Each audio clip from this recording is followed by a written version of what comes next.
All right, so on these old Manco, Murray, whatever else, there's a bunch of different models of these carts, and they're all very similar in that you only have one wheel drive. This is a wheel on a hub, and there's a sprocket welded to that hub. So the bearing keeps it from pressing up against the welded axle, and the bearing obviously carries the sprocket as well. The other side does nothing. I mean, part of the scrub brake system, those scrub brakes are completely useless.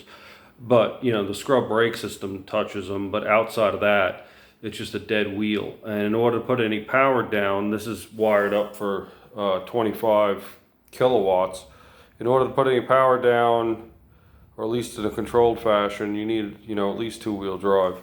So I ordered this eBay, live axle posi track kit, and I'm actually really impressed. It's non-specific, it's kind of universal.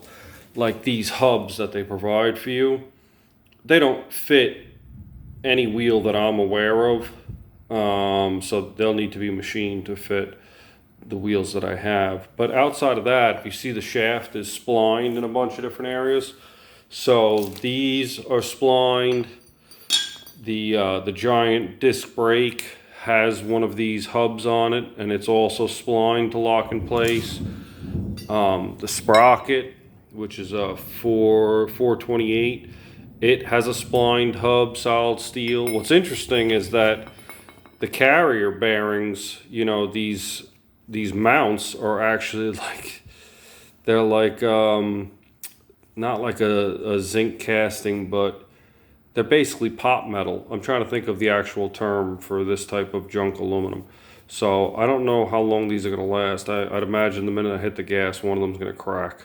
I don't know why, when they made all these steel parts, an axle that probably weighs 10 pounds, and a hydraulic brake system. I was blown away. I thought this was a mechanical brake system because they don't give you many details. Nope. If you look here, it's got the visual fill indicator, and then it tells you what type of brake fluid it takes. I'm like, so you include a whole hydraulic brake system, a 10-pound axle, all these steel hubs, and then you use, if someone could think of the name of it, it's like the cheapest form of casting you can possibly manufacture. I might not even bother installing these. I might just get my own pillow blocks, if I could find the right, ID for them. But anyway, this whole thing was only $70 to my door off eBay.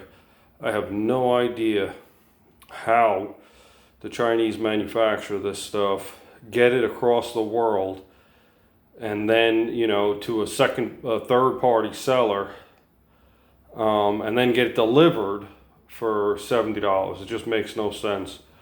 But I figured I'd buy it maybe before the tariffs kicked in, and this was actually in stock in a California warehouse, so, no tariffs were applied. So we'll see. It's going to be a lot of work, though.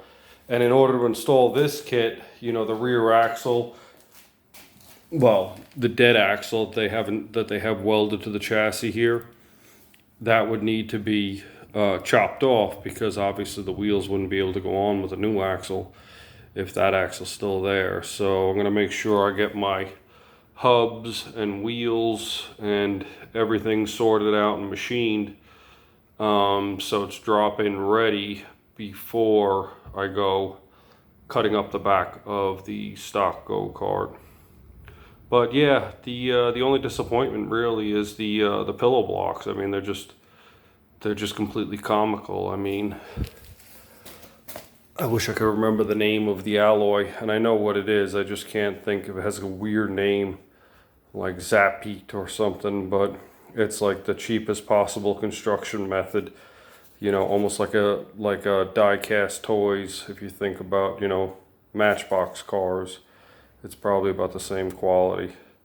So anyway, that's all I got for now. Hopefully I'll have like a burnout video or something in like 2 weeks when I get this all sorted out. Thanks for watching.